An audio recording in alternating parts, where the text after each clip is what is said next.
चाहे अभी हमारे यहाँ एक इसका भी मामला चल रहा है FIR वाला, उसके ऊपर भी इन्होंने यहाँ कैंप लगा लगा के लोगों को कहा है। तो हमारे कॉल पे अगर सब लोग मौजूद हो रहे हैं तो इसका मतलब सब लोगों को फिक्र है। अब ये सिलसिला इंशाल्लाह रुकेगा नहीं, और जो कोशिश जितनी हो सकती है वो अपनी पूरी ताकत लगा देंगे और इंशाल्लाह कॉलोनी को पास करा के रखेंगे। दिल्ली में कॉलोनियों के नियमितीकरण को लेकर एक बड़ा अपडेट सामने आया है, लेकिन इसके साथ ही एक बड़ा सवाल भी खड़ा हो गया है। खबरों के मुताबिक राजधानी में करीब 1700 कॉलोनियां ऐसी थीं जो अब तक नियमित नहीं थी। इनमें से 1511 कॉलोनियों को अब नियमित कर दिया गया है। इसे सरकार का बड़ा कदम माना जा रहा है, जिससे लाखों लोगों को राहत मिलने वाली है। लेकिन इस पूरे फैसले के बीच एक इलाका ऐसा भी है जो अब भी इंतजार में है, जामिया नगर। जी हाँ, जामिया नगर की एक भी कॉलोनी इस सूची में शामिल नहीं है। यानी यहाँ रहने वाले लाखों लोग आज भी उसी अनिश्चितता में जी रहे हैं जहाँ ना पूरी कानून मान्यता है और ना ही बुनियादी सुविधाओं की पूरी गारंटी। सबसे बड़ा सवाल यही है, जब 1500 से ज्यादा कॉलोनियों को नियमित किया जा सकता है तो जामिया नगर को क्यों नजरअंदाज किया गया?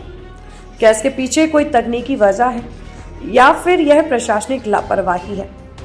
और अगर वजह है तो उसे साफ तौर पर सामने क्यों नहीं लाया जा रहा? जामिया नगर के लोग सालों से इस उम्मीद में हैं कि उन्हें भी बाकी इलाकों की तरह अधिकार मिलेंगे, लेकिन अब हर बार सिर्फ इंतजार ही मिलता है। नियमितीकरण का मतलब सिर्फ कागजी प्रक्रिया नहीं होता, बल्कि इससे जुड़ा होता है लोगों का घर, उनका भविष्य और उनकी सुरक्षा। अब सवाल सीधा है, क्या जामिया नगर को भी उसका हक मिलेगा या फिर ये इलाका यूं ही सूची से बाहर रह जाएगा? फिलहाल इस फैसले ने जहां एक तरफ राहत दी है, वहीं दूसरी तरफ एक बड़ी बहस भी छेड़ दी है। बहुत ज्यादा चिंता की बात है। मैं तो इन्हें मुबारकबाद देता हूँ आसिफ भाई को कि इस तरह के जो भी कोई इशू होते हैं उसके ऊपर ये बढ़ चढ़ के आगे हिस्सा लेते हैं। चाहे अभी हमारे यहाँ एक इसका भी मामला चल रहा है FIR वाला, उसके ऊपर भी इन्होंने यहाँ कैंप लगा लगा के लोगों को कहा है और लोगों को बाकायदे बुला रहे हैं और उनके फॉर्म भरवा रहे हैं और बड़े जिम्मेदारी के साथ इस चीज को कर रहे हैं। और मुझे उम्मीद है कि इसमें भी ये पहल करेंगे और इंशाल्लाह तमाम जितने भी रिप्रेजेंटेटिव हैं हमारे, उनसे मिलके इसका कोई ना कोई हल जरूर निकलेगा। शॉर्ट नोटिस पे जाकिर नगर से लेकर गफ्फार मंजिल और अब्दुल फजल शाहीन बाग, मेरे ख्याल से लगभग जितनी भी इलेक्टेड RW है उनके सबके प्रेसिडेंट आपने देख लिया, सब मौजूद है। तो हमारे कॉल पे अगर सब लोग मौजूद हो रहे हैं तो इसका मतलब सब लोगों को फिक्र है और हमारे एहसास को एहसास समझ रहे हैं कि भाई हाँ, जिस जिस मकसद से हमने उन लोगों को बुलाया वो उसको समझ रहे हैं कि हाँ ये बहुत सीरियस इशू है। भाई इतने सारे लोगों को एक साथ जमा करना ये अपने आप में दिल्ली जैसे शहर में बड़ी बात है कि भाई सारी कॉलोनी के प्रेसिडेंट एक ही कॉल पे आ गए। इसका मतलब हमारे लिए बड़ी खुशी की बात यह है कि लोग जागरूक भी हैं और लोग जिम्मेदारी भी मान रहे हैं कि भाई हाँ ये हमारी जिम्मेदारी है। और रहा सवाल, लोगों ने अगर हमें इलेक्टेड किया है, क्या है, भले एक RW के 4 ब्लॉक का ही किया है, लेकिन जिम्मेदारी तो दी है, तो हमें उस जिम्मेदारी को ईमानदारी से निभाना चाहिए। किसी भी तरीके से कोई भी इशू हो, चाहे आप पहले से हमें देख रहे हैं, क्या वो नशे का मामला हो, किसी भी टॉपिक पे, चाहे SIR का मामला हो, चाहे आधार कार्ड के कैंप हो, चाहे मेडिकल कैंप हो, हमारे साथ मौजूद है डॉक्टर खालिद, इन्होंने कई बड़े बड़े कैंप लगाए। हम किसी भी चीज से पीछे नहीं रहते और ये हमारे सामने जब इशू आया तो इंशाल्लाह इसमें भी हम पूरे अपने तन मन धन से जिस तरीके से भी पूरा लगना। हमारी इसमें MLA साहब से भी बात हुई, उन्होंने हमें मंडे का टाइम दिया कि भाई मंडे में मैं मुलाकात करूंगा, तो मंडे में उनसे भी बात करेंगे और जो भी लोग हैं काउंसलर वगैरह हैं सबसे मुलाकात करके, जो MP हैं यहाँ के उनसे भी। तो इसमें अब ये सिलसिला इंशाल्लाह रुकेगा नहीं और जो कोशिश जितनी हो सकती है वो अपनी पूरी ताकत लगा देंगे और इंशाल्लाह कॉलोनी को पास करा कर। ओजोन ये है ही नहीं।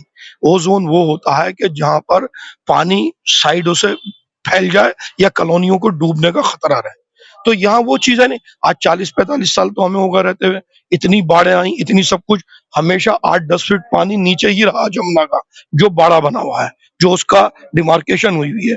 तो ओजोन का मतलब नहीं शुरू से एफ जोन में था, एफ जोन में था और एफ जोन में इंशाल्लाह रहेगा।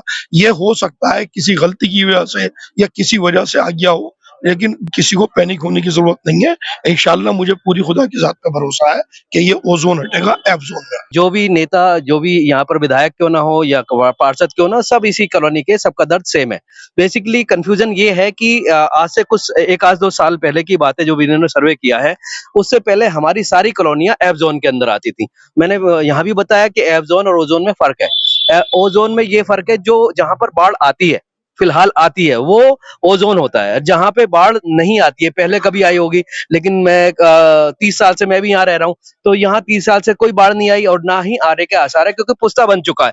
पुस्ता से जो लेफ्ट साइड का रास्ता है, अगर यहाँ से हम कालिंदी कुंज की तरफ जाते हैं, तो वो होता है ओजोन, और ये जो है एफ जोन में था, और गलती से या एरर से या डीपली इसका जो वेरिफिकेशन इंस्पेक्शन नहीं हुआ, उसकी वजह से ये ओजोन में डाल दिया गया है। ओजोन नहीं है, और इंशाल्लाह ये जो कॉलोनियां हैं ये फ्लड से बाहर है।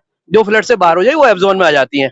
तो इसमें ना कभी कंस्ट्रक्शन बंद रहा, ना कभी इसमें रोक लगी, और ना ही इंशाल्लाह लगेगी। इसको हम एरर को खत्म करवाएंगे। आज जितने भी मौजूद लोग थे, पूरे ओखला विधानसभा की आरडब्ल्यूएस जो इसके अंदर आती हैं, सारे मौजूद लोग बैठे, और सबकी राय यही थी कि हम पॉलिटिकली या अपने जितने भी लीगल या वे में जा करके हम इनको रोकने की पूरी कोशिश करेंगे। इंशाल्लाह हम इसको एफ जोन में लिखा करके कॉलोनी को पास कराएंगे।